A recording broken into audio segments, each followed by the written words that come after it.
How to do animated border effect in DaVinci Resolve. Go to Effects panel, click on Toolbox, and search for Colored Border. Drag Colored Border effect into your video in timeline. Move the playhead to the start of your video, select it, open up Inspector panel, and click on Effects tab. Set border width to 0 and click on diamond button next to it to create a starting keyframe. Move the playhead 15 frames forward and decrease border width a little to create the second keyframe. Move the playhead to near the end of your video and click on diamond button to create a keyframe with the current value. Move the playhead 15 frames forward and set border width to 0 to create the last keyframe.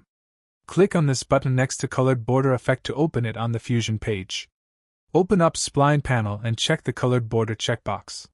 Click on this button to see all the keyframes. Click on this button to select all the keyframes. Press the F key on your keyboard to add curve to the keyframes. Now the animation is smoother, and we can go back to the Edit page.